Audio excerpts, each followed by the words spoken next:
हाँ जी बाबा, सेमी दुख सुख और सेमी सुख का मतलब क्या होता है? सेमी सुख सेमी दुख का माने थोड़ा दुख और थोड़ा सुख, न ज्यादा दुख और न ज्यादा सुख। सेमी माने अधूरा, पूरा नहीं। कलयुग में है पूरा दुख, सतयुग में है पूरा सुख, त्रेता में है सेमी सुख। माने 16 कला संपूर्ण नहीं है। द्वापर में है सेमी दुख, पूरा दुख नहीं है। कलयुग में भरपूर दुख ही दुख है।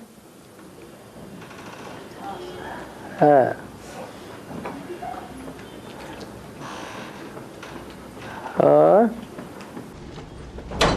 बाबा, विजय माला का भर्ती होना चाहिए कि नहीं चाहिए?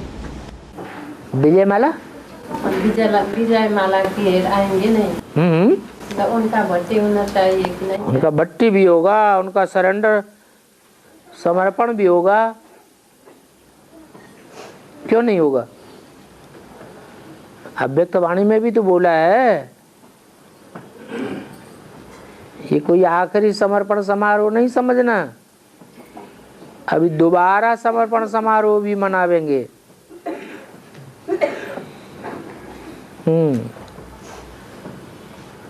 और बाबा, गायन है 33 करोड़ देवी देवताएं, 33 करोड़ देवी देवताओं का गायन है बाबा।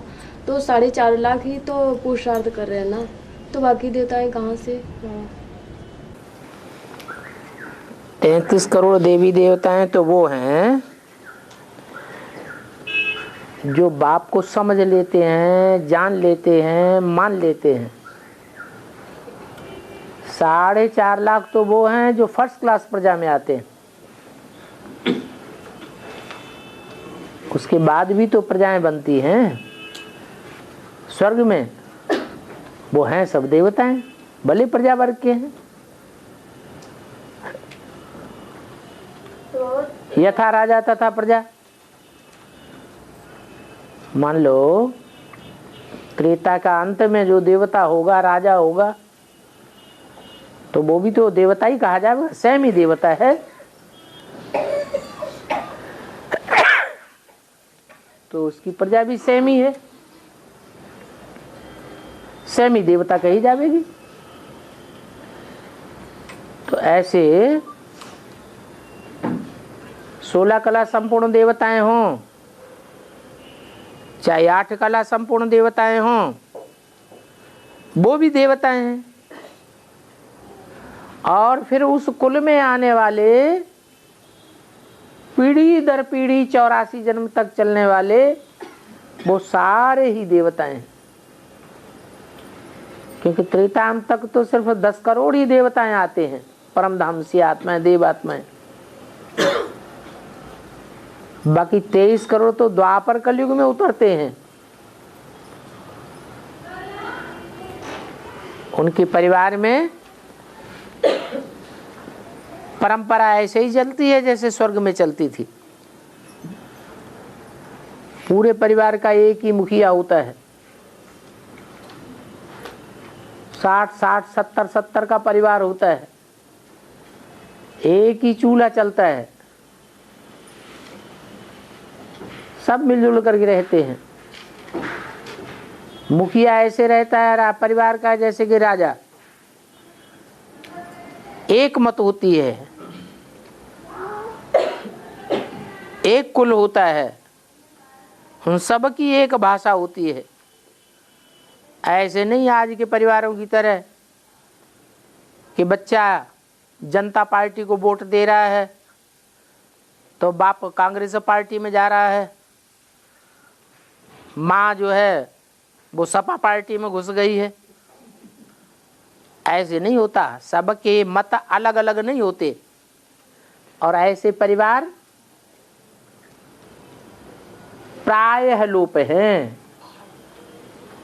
बिरले कहीं कहीं देखने में आते हैं।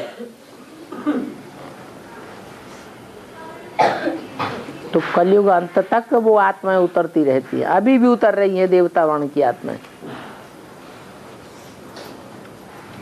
और बाबा, गौ माता की सब पूजा करते हैं, लेकिन बैल की पूजा कोई नहीं करता। बैल की पूजा नहीं करते। वो पुजारी होते हैं, बैल को पकड़ के और कौड़ियाँ लगा करके चारों तरफ घुमाते हैं, उसकी पूजा करते हैं कि नहीं। और मंदिर में शिवलिंग के बाजू में बैल रखा होता है, उस बैल की पूजा नहीं करते हैं कि नहीं करते हैं। तुम सिख धर्म में, इसलिए तुमको पता नहीं है। हाँ, पूरा। और हाँ, बैल जो है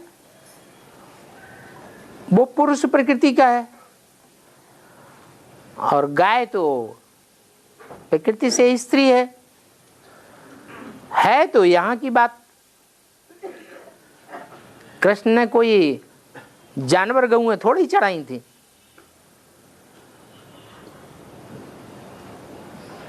जानवर गऊओं की बात नहीं है। तो कन्याएं माताएं, उनको तो पवित्रता में श्रेष्ठ कहा है, इसलिए उनकी ज्यादा पूजा होती है। पवित्रता का आधार है पूजा, पूजा का आधार है पवित्रता।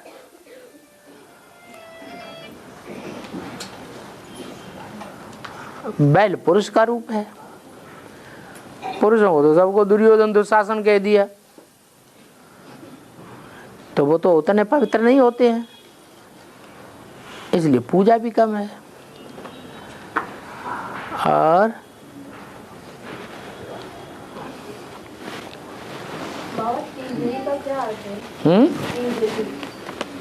तीजरी माने तीसरा नेत्र खुलने की कथा। जो कथा कन्याएं बहुत करती हैं। कन्याओं में मुख्य पहली कन्या है कन्याकुमारी।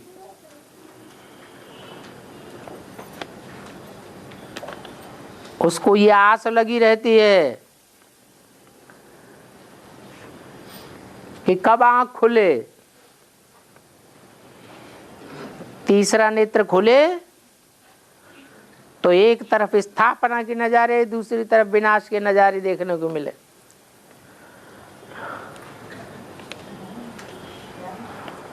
तो सारा काम संपन्न हो जाए।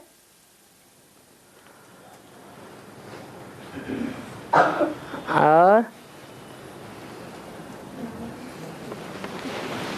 पढ़ो क्या लिखा है, पढ़ के सुना दो, क्या बात है। जीवन में सब्र और बेसब्र का जो बेसब्र आधार है, हो जाने बन जाते हैं जैसे सब्र और बेसब्र जीवन में, उसका आधार क्या है। और सब्र आना माने संतोष आना, बेसब्र माने असंतोष हो जाना। कैसे बन जाते हैं, क्या आधार है इसका, इसमें बैलेंस कैसे। ये सब मन के ऊपर है। मन सब का आधार है। मन कंट्रोल है तो संतोष ही संतोष है। मन कंट्रोल से बाहर है तो बेसब्री आ जाती है।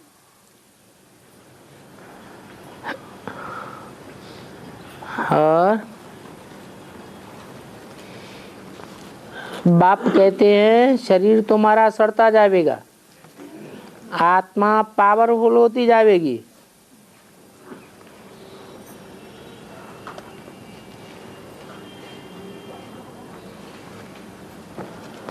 तो बाबा किसी भट्टी किए हुए बच्चे को शरीर में कैंसर हो गया और उस आत्मा में बाबा के प्रति निश्चय और उमंग उत्साह भी है, उसका शरीर छूटेगा या कैंसर भी ठीक हो जाएगा। कैंसर ठीक हो रहे हैं।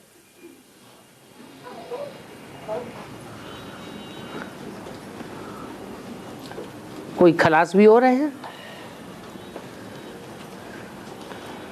बाबा ने तो बता दिया कि भक्ति मार्ग का कोई न कोई ऐसा निशान है जरूर, जो अपनी अति पर पहुंच जाता है तो शरीर छोड़ना पड़ता है। भक्ति मार्ग खलास हो जाए तो शरीर नहीं छूटेगा।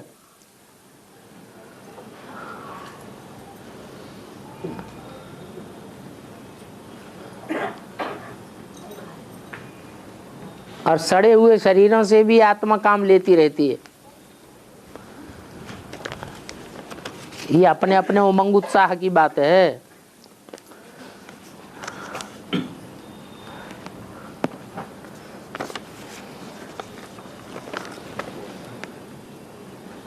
बाबा, क्या अब राज परिवार की 16,108 महात्माओं के प्रैक्टिकल में संगठित होने का समय आ चुका है?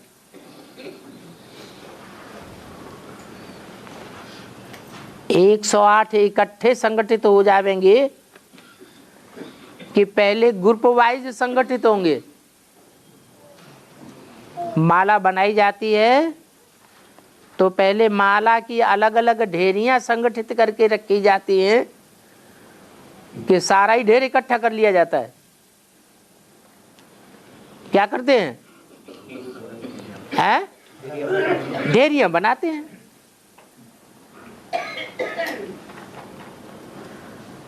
एक एक ग्रुप के मणके इकट्ठे होते हैं पहले, जिनके स्वभाव संस्कार एक जैसे हैं पहले से, वो पहले संगठित हो जाते हैं।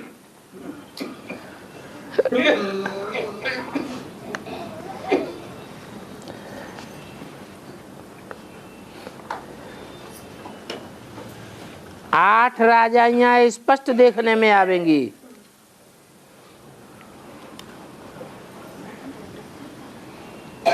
जैसे दुनिया में अभी तक भी 8 धर्म देखने में आए हैं, बाकी तो मठपंथ हैं, उनकी बात छोड़ दो।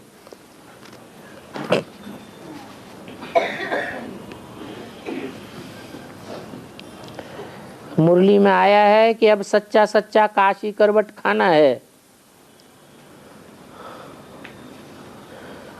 खुद काशीनाथ शिव बाबा कहते हैं,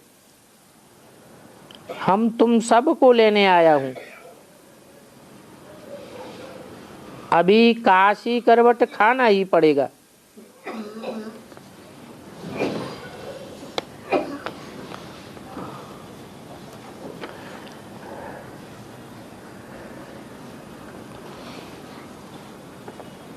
क्या पूछना है इसमें?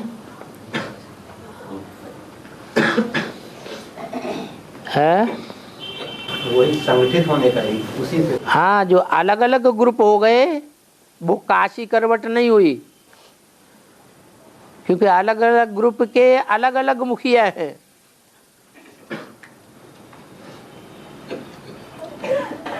उनके प्रति अपनी श्रद्धा व्यक्त कर दी। एक बाप के प्रति श्रद्धा व्यक्त करना नहीं हुआ। अलग अलग ग्रुप से प्रभावित हो गए।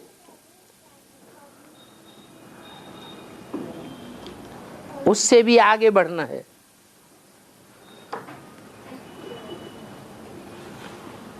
एक शिव बाबा, दूसरा न कोई।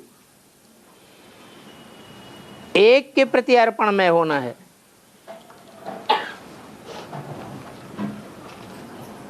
ऐसे तो दुनिया में भी 8-9 धर्म चल रहे हैं।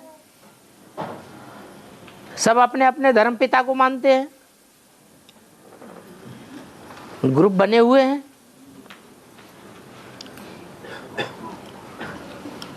वो कोई माला थोड़ी है,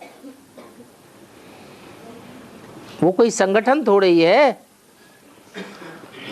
वो तो जैसे कि मारा मारी की दुनिया बना ली, आपस में लड़ते ही झगड़ते रहते हैं।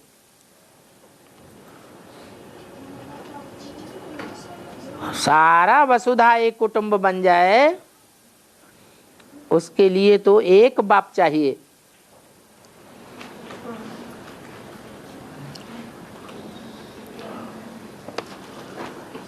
बाबा ये 8 अलौकिक शक्तियां जो अष्ट सिद्धियां कहलाती हैं,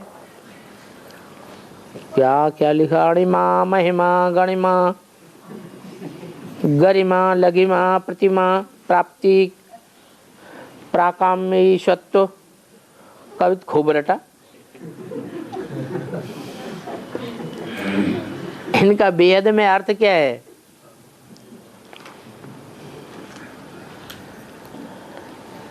अणिमा माने अनुरूप बन जाओ, अति सूक्ष्म बन जाओ।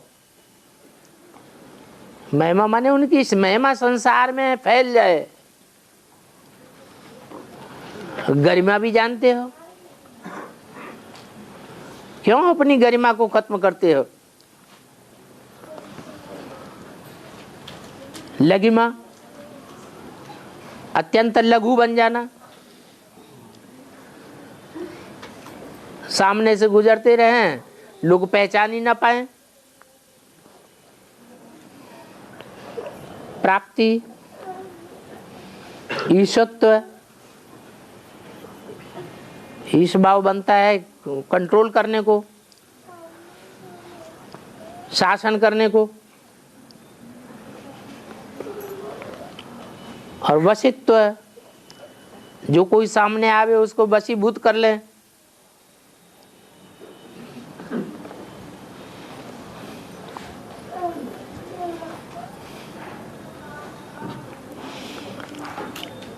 कुबेर की 9 निधियां हैं।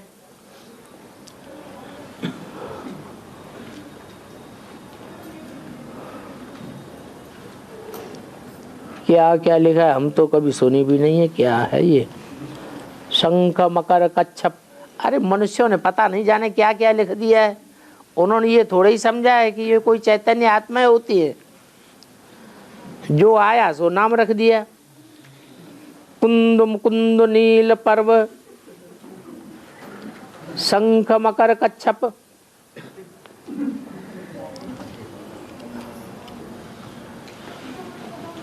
बारह राशियों में से भी कुछ उठा ले।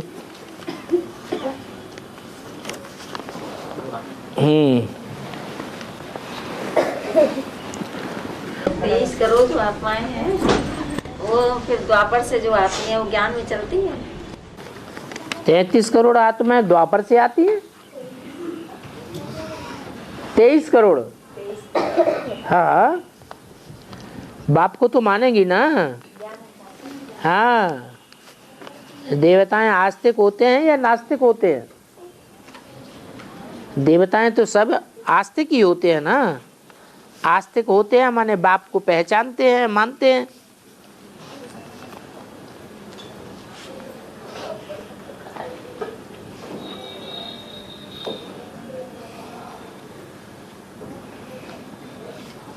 जो बच्चे यहाँ बाप की बदनामी करते हैं,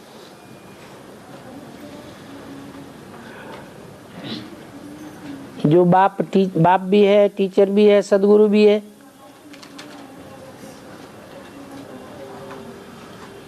तो क्या तीनों पार्टी की गिलानी करते हैं?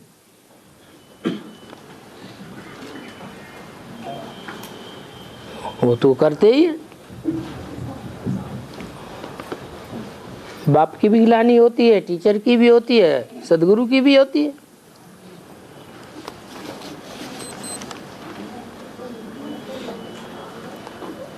बाबा गीता पाठशाला में हाजिर रजिस्टर में बिना क्लास के लिए ही साइन कर देते हैं।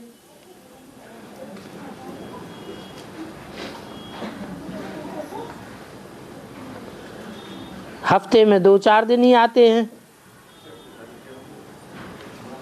फिर भी पूरे सप्ताह की उपस्थिति दिखाते हैं। ऐसों की क्या शूटिंग हो रही है?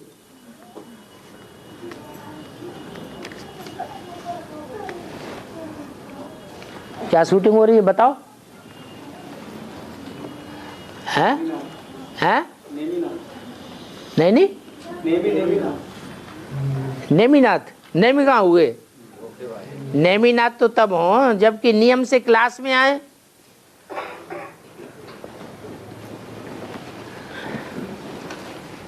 उन्हें कहेंगे नेमीनाथ। यहां तो दिखावा की बात हो गई ना कि आते तो है नहीं, लेकिन साइन ऐसे कर देते हैं ताकि देखने में आए। तो दिखावा करने वाले हुए या नेमीनाथ हुए? और दिखावा करने वाले कौन से धर्म के होते हैं? किसी अन्य धर्म में चले जाएंगे।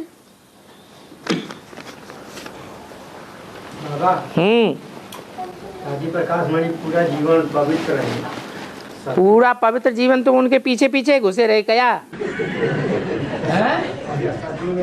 तुम अरे जो हम पूछ रहे सो तो बताओ, उनके पीछे पीछे लगे रहे क्या? चर्चा तो होती रहेगी। जीवन भर पवित्र है। अरे जीवन भर पवित्र है तो तुम उनके पीछे लगे रहे, फिर कैसे कहते हो? तो मैंने सब्जी में उनके नारायण पद है कि नहीं? नारायण पद तो है, लेकिन वो नारायण पद की कोई महिमा है, कोई गरिमा है शास्त्रों में? भारतवर्ष में कोई मान्यता है? क्यों मान्यता नहीं है? इसलिए मान्यता नहीं है कि जो भी पक्के ब्राह्मण हैं वो जानते हैं ये कच्चे कन्वर्ट होने वाले नारायण हैं, जो द्वापर युग से दूसरे धर्म में जाकर के भारत की भद्द कर देंगे, भारत की महिमा को समाप्त कर देंगे, भारत को, भारतवासियों को धोखा दे देंगे। इसलिए उनकी शास्त्रों में कोई, बोलो, अरे तुम तो बड़ी महिमा भरी हुई है बुद्धि में। और बाबा साहब मंडल में जो बोल भुलैया है, ये मंडल है कि नहीं? नहीं, बहुत दुख हो रहा है।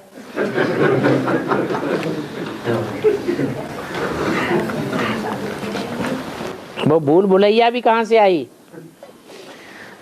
है? कौन से धर्म से आई? अरे बोलो तो। मुस्लिम धर्म से आई। और मुस्लिम धर्म कौन से धर्म से आया? इस्लाम धर्म से आया। और कुमार का दादी कौन से धर्म? बेचारे भाई को भूल भुलैया में डाल दिया। और ट्रेंगल में आज भी इतने सालों से लोग जाते हैं, पता नहीं कहाँ गायब हो जाते हैं, पता ही नहीं चल रहा है। हाँ जी, क्या है सर? क्या है? तो भूल भुलैया का खेल है। लोग वैज्ञानिक को खोज रहे हैं कि क्या है। वैज्ञानिक लोग मानते हैं भूत प्रेतों को, तो खोज क्या करेंगे? और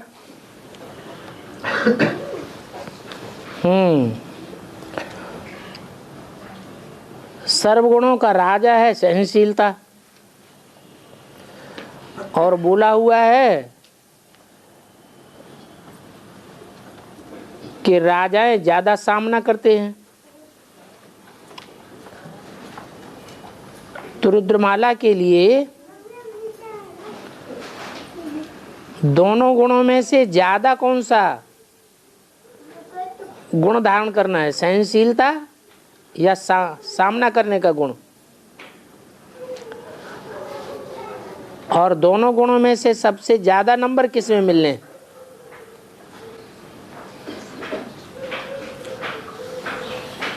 बताओ। सहनशीलता को ज्यादा नंबर मिलेगा। सहनशील बनने वाला फिर राजा बनेगा? राजा नहीं बनेगा। क्यों? सतयुग त्रेता में राजा नहीं बनेगा? सहनशीलता वाला सतयुग त्रेता में राजा नहीं बनेगा? हाँ, बनेगा। हाँ, राजाएं जब राजा नहीं होते हैं, क्या? राजाएं जब राजा नहीं होते हैं, राजा बनने के पुरुषार्थी होते हैं, तब सहनशीलता ज्यादा धारण करते हैं। राजा बन गए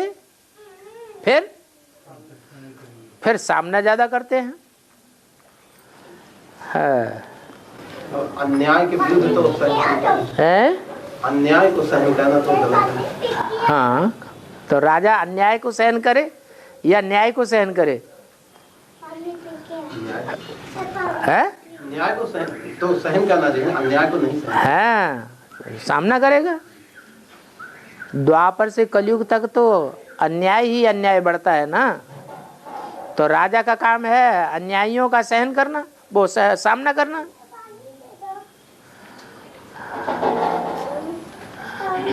और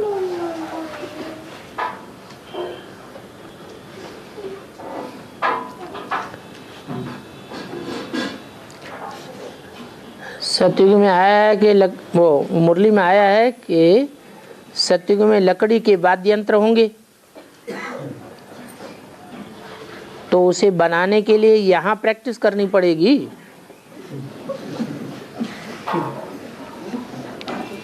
बांसुरी बनाने के लिए ज्यादा प्रैक्टिस करने की जरूरत है? उसमें तो कोई प्रैक्टिस ही नहीं है। वहां बिजली की क्या दरकार है? अरे जहां मौसम ही सदा एक जैसा है, वहां बिजली की दरकार है? जरूरत ही नहीं। कारखानों की दरकार ही नहीं है।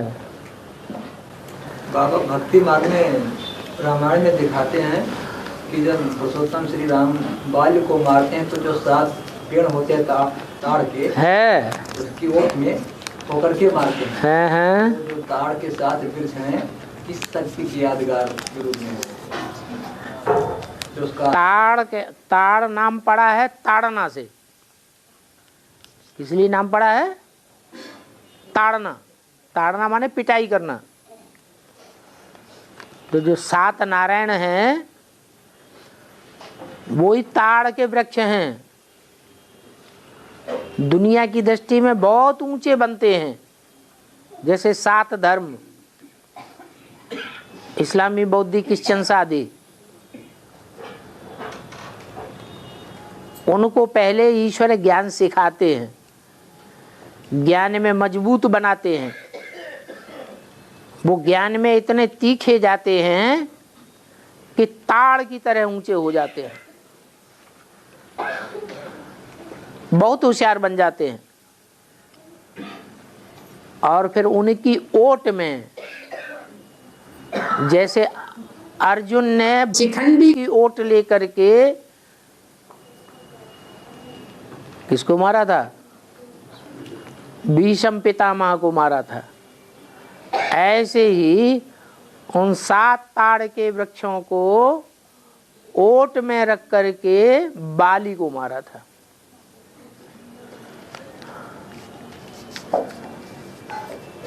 उन 7 को आगे करता है।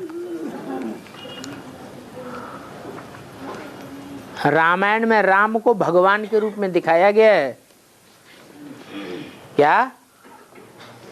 और बाली के लिए ये प्रसिद्ध था कि उसके सामने जो आता था तो सामने आने वाले की आधी ताकत बाली के अंदर आ जाती थी।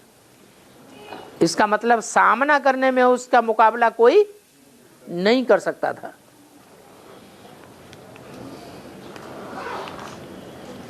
तो बताओ कौन सी आत्मा है जो शास्त्रों में गाई हुई है कि युद्ध में कभी उसकी हार हुई नहीं, विजय उसका जन्म सिद्ध अधिकार है?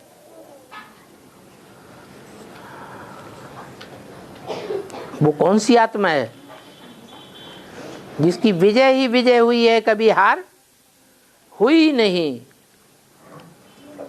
कौन है वो? शास्त्रों में बहुत प्रसिद्ध है। हारने वाले की ग्लानि होती है, अपयश होता है, जीतने वाले का अपयश नहीं होता है। कौन है वो? है नारायण। एक नारायणी है जिसकी कोई ग्लानि नहीं हुई है।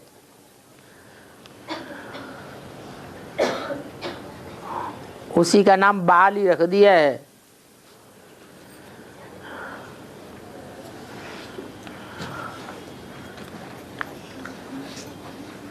उसको कंट्रोल में तो करना है भगवान को, लेकिन आगे किसको कर देता है? सन 68 से पहले राम वाली आत्मा से आगे कौन थे? राम वाली आत्मा को पढ़ाने वाले कौन थे? है वो ही सत्यनारायण, सत्यनारायण नहीं, वो ही सत्यनारायण जो और धर्मों में कन्वर्ट होने वाले हैं, वो जो बहुत ऊंचे माने जाते हैं पुरुषार्थ में, बेसिक नॉलेज में। और इन 7 ताड़ के वृक्षों को जो एक बाण से ढाएगा, वो एक बाण कौन सा है?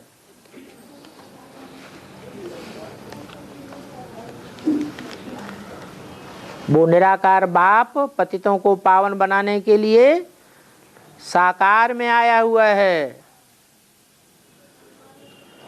ब्रह्मा बाबा ने तो शरीर छोड़ दिया, फिर वो साकार कौन? जिसमें निराकार बाप प्रवेश करके पतितों को पावन बनाता है।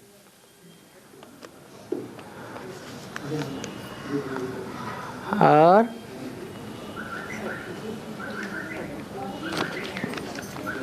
क्या लिखा है? पढ़ो। अरे अरे पढ़ के देखा, तू ही तो पढ़ी लिखी है। बाबा सतयुग में लक्ष्मी नारायण का राज रहता है, सतयुग में लक्ष्मी नारायण का राज रहता है। तो राजा वहाँ कहाँ से आ गए? राजा रानी तो द्वापर युग से आते हैं। राजा रानी द्वापर युग से आते हैं, सतयुग त्रेता में राजा रानी नहीं होते हैं। लक्ष्मी नारायण का राज, लक्ष्मी नारायण का राज्य कहाँ से आ जाता है? सतयुग में लक्ष्मी राजाएं नहीं होते, सतयुग में तो महाराजाएं होते हैं। राजाएं भी छोड़ो, त्रेता में राजाएं होते हैं, फिर द्वापर में राजाएं और महाराजाएं दोनों होते हैं, फिर कलयुग में नाम मात्र के महाराजाएं होते हैं और बाकी सब राजाएं होते हैं।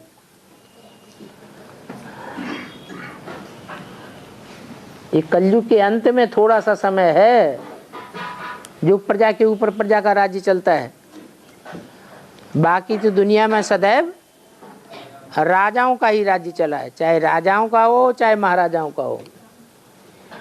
राजाई तो बाबा अभी स्थापन कर रहे हैं, जब अभी राजाई स्थापन हो रही है तो सतयुग में चलती नहीं रहेगी,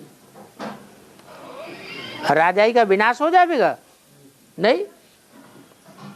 2500 वर्ष तक तो ऐसी राजाई चलेगी जहाँ कोई भी प्रतिरोध करने वाला नहीं होगा। और बाबा भगवान बाप साकार में है तो फिर वाणी बाबा फिर अव्यक्त रूप में क्यों चलाते हैं? कौन से बाबा चलाते हैं? जैसे अव्यक्त वाणी में बोला गया है, ऐसे पॉइंट आते हैं तो अव्यक्त वाणी में जो बोला गया है वो कौन चलाता है? अव्यक्त वाणी जो बोलने वाली आत्मा है वो कौन सी आत्मा है? अरे इनको तो बोलने दो कुछ तो। अव्यक्त वाणी बोलने वाली आत्मा कौन सी है? हैं? ब्रह्मा बाबा है। शिव बाबा तो नहीं है, शिव बाबा नहीं है, बस खत्म।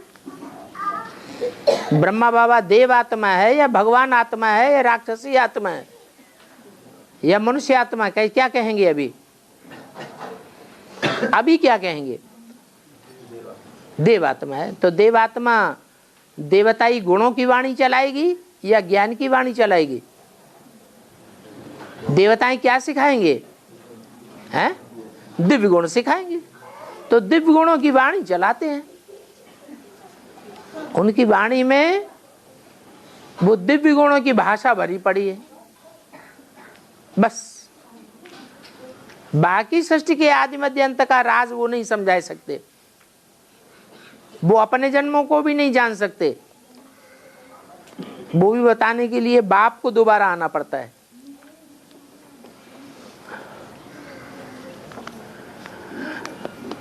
और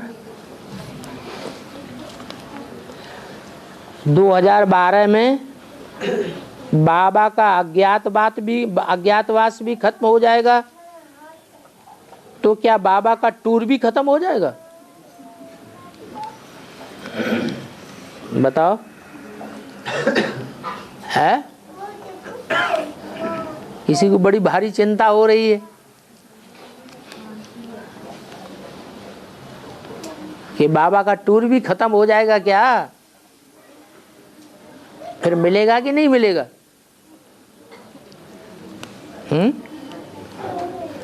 अच्छा, पांडवों के अज्ञातवास खत्म होने से पहले या पांडवों का अज्ञातवास शुरू होने से पहले पांडव मिलते थे कि नहीं मिलते थे? हैं? लोगों से मिलना जुलना होता था या नहीं होता था? होता था। तो बाद में मिलना जुलना नहीं हो सकता है? हो सकता है। चिंता की तो बात ही नहीं। हाँ, ये बात जरूर है कि बच्चों से मिलेंगे और देह अभिमानियों से नहीं मिलेंगे। तो हो चुका है। बाबा शब्द बिंदी बाप कौन सा है? बाबा शब्द में किसने लिखा?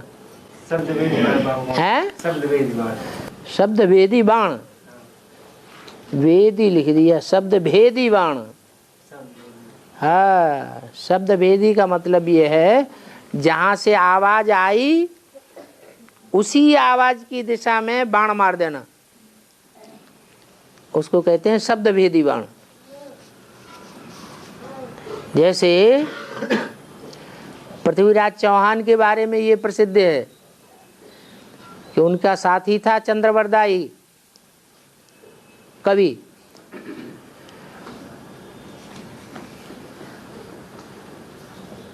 तो पृथ्वीराज को अंधा कर दिया था।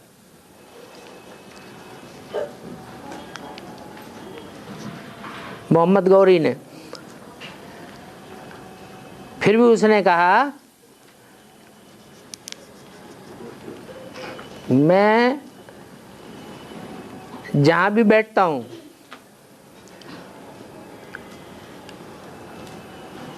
वहां पर तुम मुझे अगर बाण से मार दो, मैं शब्द करूंगा, आवाज करूंगा, आवाज की दिशा में तुम मुझे मार दो, बाण मारो, तो मैं तुम्हें लक्ष्य भेदी बाण मारने वाला समझूंगा।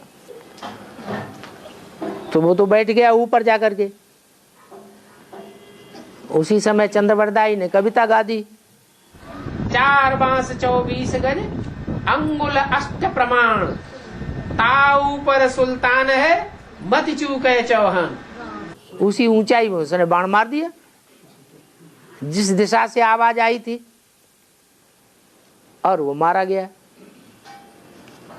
ऐसे कहानी कुछ आ रही है, सच्ची है या झूठी है, ये तो फिर आविष्कार करने वाले बताएंगे। उसे शब्द ने भी शब्द मारा। हाँ, वो तो सब चलता है, अनेक अनेक नाम है।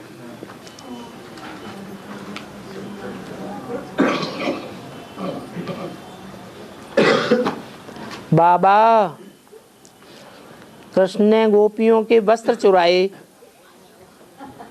इसका क्या अर्थ है बाबा बेहद में? जब गोपियों के कृष्ण ने अर्थ शब्द वो वस्त्र चुराए तो गोपियां नीचे थी या ऊपर थी? गोपियां नीचे थी और कृष्ण ऊपर था। इसका मतलब क्या हुआ है? अरे इसका कोई मतलब कोई शास्त्रों में जो भी बातें दिखाई हैं उनका मतलब होगा ना। अरे ये पुरुषार्थी ब्राह्मणों की ही तो कथा कहानियां हैं। पुरुषार्थ में कोई ऊंची स्टेज में होता है और कोई नीची स्टेज में होता है। गोपियां ज्ञान स्नान तो कर रही थी, लेकिन स्टेज ऊंची थी या नीची थी? नीची स्टेज थी, देह अभिमान की स्टेज थी। तो देहभान भरा हुआ था। कृष्ण ने उनके देह अभिमान रूपी वस्त्र को चुरा लिया। वो कथा दिखाई गई है हद में।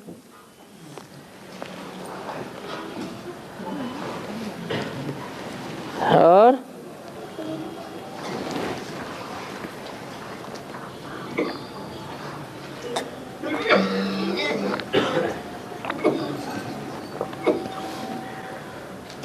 पानी होता हाँ। मुरली में आया कि 8 वर्ष से चल गए हैं परीक्षा पास कर रहे थे, तो 8 वर्ष कब से कब हुआ? तो 68 की मुरली है। 68 और 76 में कितने साल हुए? 8 साल का अंतर हुआ। माना बाबा की नजर में कोई बच्चा है जिसके लिए बात बोली कि 8 साल में तुम्हें तुम्हारी बुद्धि में आ जाएगा कि विश्व की बादशाही किसको मिलेगी। और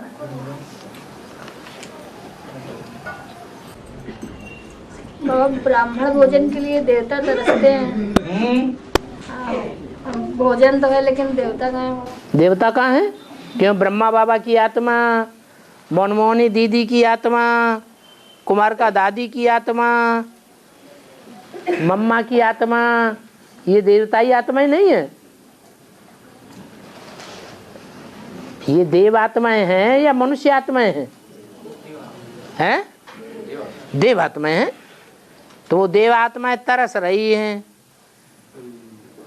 जो साकार में ब्रह्मा है, उस ब्रह्मा का जो भोजन है, उस भोजन को प्राप्त करने के लिए, लेकिन उनको तो सूक्ष्म शरीर है, कैसे प्राप्त करें? और बाबा मुरली में आया है कि ईश्वरी संदेश कोई एक बार तहे दिल से ग्रहण कर ले तो वो देवता बन ही जाता है। लेकिन बाबा देवता बनने के लिए तो पुरुषार्थ करना होता है ना। माने राजा ही तो ऊंच पद पाने के लिए पुरुषार्थ करना होता है। देवता वर्ग में, प्रजा वर्ग में आने के लिए कोई पुरुषार्थ करने की दरकार नहीं है। जो आत्माएं एक बार संदेश स्वीकार कर लेती हैं, ग्रहण कर लेती हैं, हाँ कर देती हैं, ठीक बात है, हमारी समझ में आती है, ये बात अच्छी है, लेकिन चल नहीं पाते हैं तो वो प्रजा वर्ग में आ जाते हैं।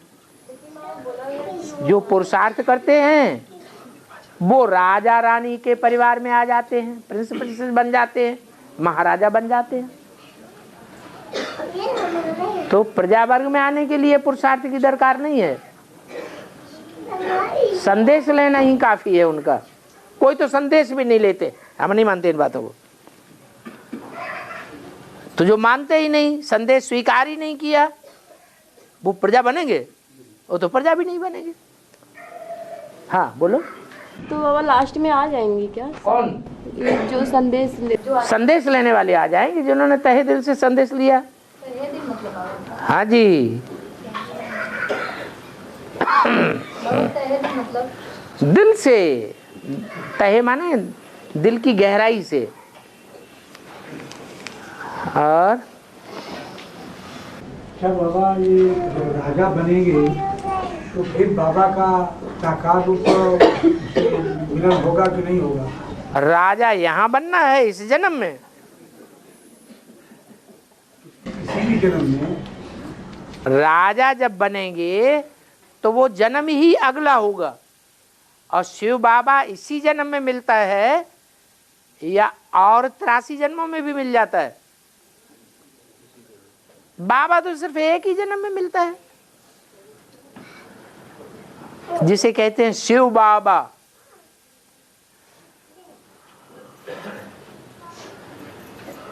क्या शिव बाबा सिर्फ इसी जन्म में मिलता है, और बाबा तो सदा कायम है।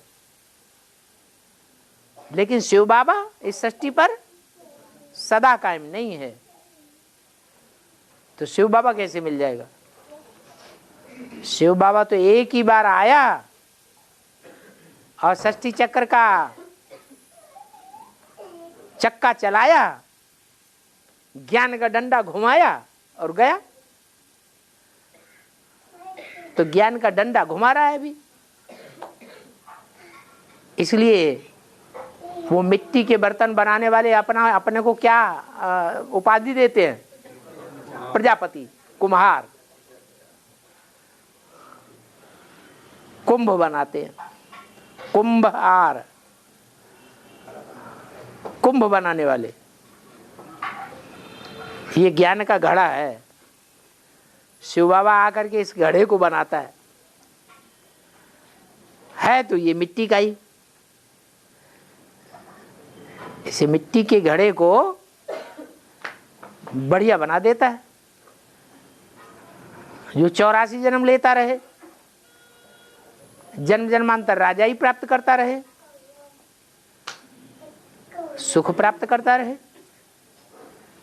भगवान से और क्या मिलेगा? भगवान काहे का वर्षा देगा? है सुख शांति का वर्षा देता है। लेकिन क्या परमधाम से टपकाता है सुख शांति? नहीं। परमधाम से आता है तो वो तो सिर्फ ज्ञान सुनाता है। अब जो जितनी पढ़ाई पढ़े सो एक ही जन्म में पढ़ाई पढ़ ले, फिर तो ये पढ़ाई पढ़ने वाली नहीं, मिलने वाली नहीं। और है बाबा प्रकृति तो तमो प्रधान होती जा रही है। ठीक है, होना चाहिए। आगे चल के फिर भारत के किसान का क्या होगा? वो खेती कैसे कर पाएगा? मनुष्यों की प्रकृति सतो प्रधान बन रही है कि तमो प्रधान बन रही है? मनुष्यों की प्रकृति माने स्वभाव संस्कार तमो प्रधान बन रहे हैं या सतो प्रधान बन रहे हैं? जब मनुष्य ही तमो प्रधान बन रहे हैं तो प्रकृति भी तमो प्रधान बन रही है। मनुष्य अपने से बाज नहीं आ रहे हैं, भले भगवान पढ़ाई पढ़ा रहा है सृष्टि पर, पढ़ाई पढ़ने वाले भी बाज नहीं आ रहे हैं, अपनी अड़ पर अड़े हुए हैं। तो कुदरत भी वो भी अपनी अड़ पर अड़ी हुई है।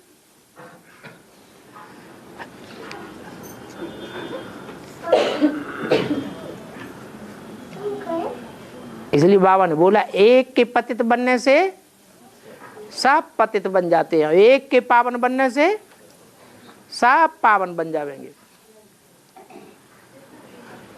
तो वो एक पहला पत्ता कौन है? हैं? वो एक पहला पत्ता है।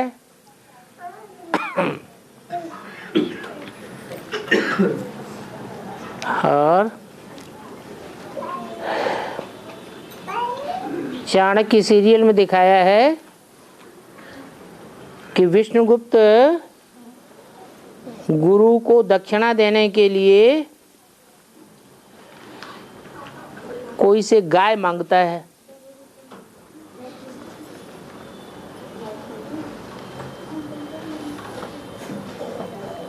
और बाबा ने बोला मांगने से मरना भला।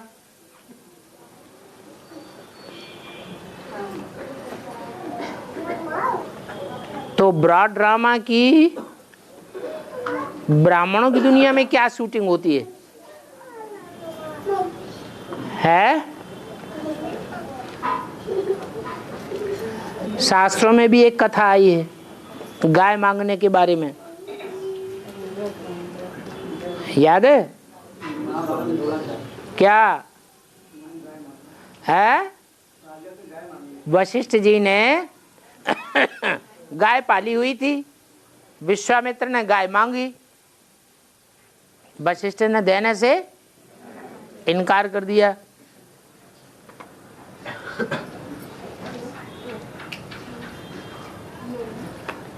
अब समझ जाओ वशिष्ठ कौन है। गुरु, वशिष्ठ तो गुरु जी थे ना। विश्वामित्र तो क्षत्रिय थे, मांगने पर भी नहीं दी। और बाबा ने सिखाया मांगने से मरना भला। तो जो भला है सो ही उन्होंने काम किया। जब मांगने पर नहीं दिया तो क्या किया है? हैं? क्या किया? युद्ध नहीं, जबरदस्ती नहीं ले पाई, युद्ध किया, जबरदस्ती की। और जबरदस्ती करने पर भी नहीं ले पाए, तब क्या किया? पुरुषार्थ किया। तो बाबा भी कहते हैं मांगो मत, ऐसा पुरुषार्थ करो कि तुमको मांगने की दरकार ही न पड़े। फिर वशिष्ठ जी ने अपने आप ही सौंप दी। जब वो क्षत्रिय से तपस्या करके ब्राह्मणत्व प्राप्त कर लिया तो गाय को उन्होंने दे दिया। अब बताओ कौन सी गैया थी? अभी बाबा ने तो कह दिया मांगो, माने आवाहन करो, मांगो, बात तो एक ही हो गई है। आवाहन करो तो मांगो ना।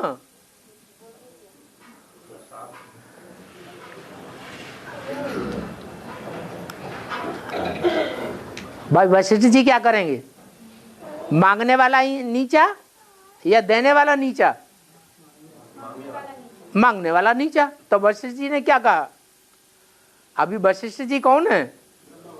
वो कहते हैं मांगो, आवाहन करो,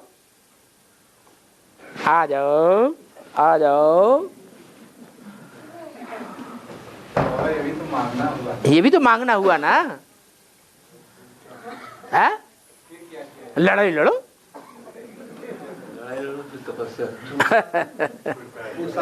जब समझ में आ जाएगा लड़ाई से मिलने वाली चीज नहीं है, तब क्या करोगे? तब पुरुषार्थ करोगे। बाबा भी यही इशारा देते हैं, मांगने से मरना भला।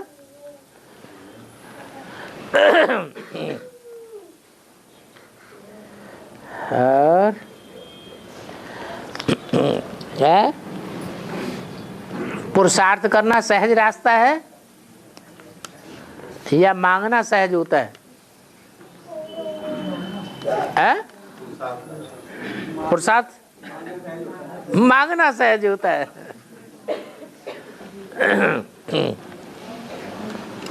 ये तो दुनिया वालों की बनाई हुई बात है। गुरु गोविंद दो खड़े काके लागू पाए, बलिहारी गुरु आपने जिन्हें गोविंद दिया दिखाए। ये भक्ति मार्ग में कहते हैं या ज्ञान मार्ग में कहते हैं? ये तो भक्ति मार्ग में कहा गया है।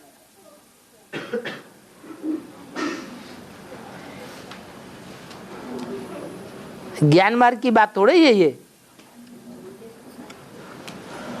जो वेद का अर्थ हो।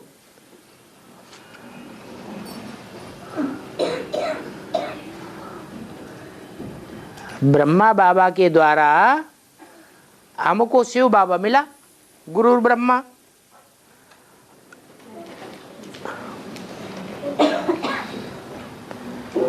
तो ब्रह्मा की बलिहारी करें या शिव बाबा की बलिहारी करें? ब्रह्मा की करें? हैं? हैं? पूरे भगत हो।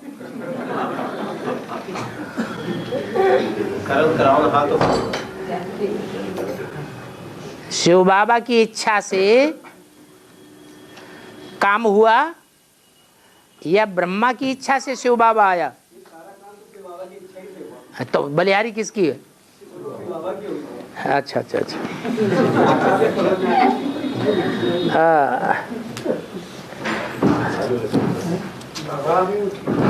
बाबा मांगने से स्वाभिमान का घाटा होगा। बिल्कुल। स्व माने आत्मा, आत्मा का अभिमान खत्म कर दिया। बाबा ये बाली है? बाली कौन है? बाली कौन है? लो पूरी कथा खत्म हो गई। उन्हें बाली का अर्थ ही नहीं समझ में आया। शंकर भाई हम नहीं पूछ रहे आप नहीं बता।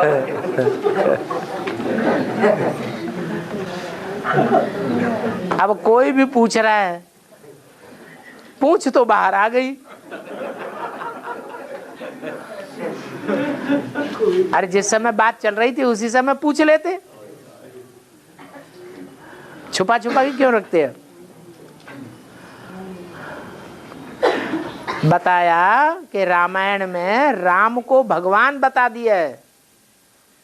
क्या बता दिया है? भगवान, देवता नहीं समझा है। राम को उन्होंने भगवान के रूप में दिखाया है। और भगवान जो है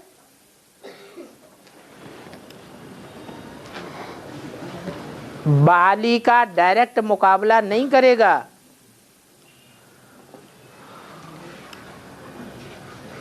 इसलिए नारायणों को आगे कर दिया। सन 68 तक सातों नारायण ज्ञान में आ चुके थे। उन सातों नारायणों से राम वाली आत्मा ने ज्ञान लिया।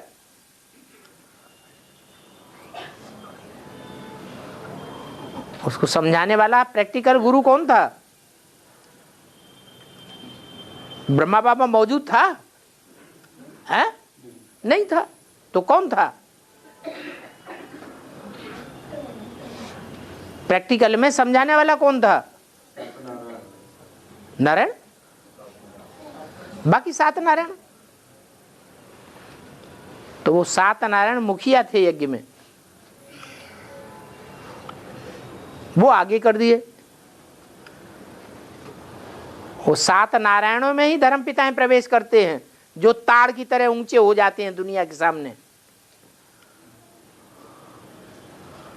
उन सात ताड़ के वृक्षों को राम वाली आत्मा एक ही बाण से मार देती है कि पतित पावन कौन है? कहेंगे शिव बाबा। और शिव बाबा किसे कहा जाता है? साकार निराकार के मेल को। तो वो मेल कौन है? वो साकार निराकार का मेल कौन है जो पतितों को पावन बनाता है? तो वो बादी हो गया। और राम लक्ष्मण भरत शत्रुघ्न कहते हैं ना, तो उसमें लक्ष्मण किस धर्म का है? क्योंकि कभी कभी कृष्ण की आत्मा को भी कहते हैं कि लक्ष्मण। आत्मा को भी कहते हैं लक्ष्मण। कृष्ण वाली सोल को भी कहते हैं लक्ष्मण का पाठ हो जाता है। हाँ, क्यों? उसने लक्ष्य प्राप्त नहीं किया क्या 16 कला संपूर्ण बनने का? 16 कला संपूर्ण नारायण बनने का लक्ष्य प्राप्त नहीं किया है? किया। हाँ, तो असली हिसाब में तो वही है, लेकिन उसका फॉलोअर असली कौन है? वो तो चला गया। कृष्ण वाली सोल तो अभी ब्राह्मणों की दुनिया में है, साकार में है नहीं है, तो वो तो गया। फिर उसका असली फॉलोअर कौन है? जो भारतीय धर्म का मुख्य है, भारतीय धर्मों में मुख्य है। जो भी भारतीय धर्म है उनमें मुख्य पार्ट बजाने वाला कौन सा धर्म है? सिख धर्म तो लास्ट है। कौन सा है? बुद्ध धर्म है। तो जो बुद्ध है, महात्मा बुद्ध है, उसी में बाबा की आत्मा, ब्रह्मा की सोल प्रवेश करके लक्ष्मण का पार्ट बजाती है, क्योंकि उनका अपना शरीर तो है नहीं।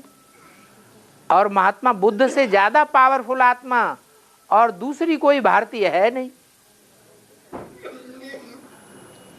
इस्लाम धर्म का नारायण है पावरफुल, लेकिन वो भारतीय तो नहीं है। और बाबा, ये राम लक्ष्मण भरत शत्रुघ्न 4 भाई हैं ना? तो राम लक्ष्मण, तो राम सूर्यवंशी हो गए, फिर चंद्रवंशी कहाँ गए?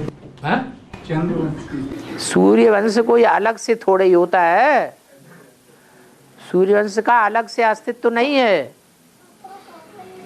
सूर्यवंश की राजाई अकेली नहीं चलती है। राजाई चलाने के लिए सूर्यवंश और चंद्रवंश दोनों ही चाहिए। ये प्रवृत्ति मार्ग का ज्ञान है। बाप आकर प्रवृत्ति मार्ग की स्थापना करते हैं, इसलिए धर्मों में भी प्रवृत्ति है। सूर्यवंश और चंद्रवंश साथी हैं।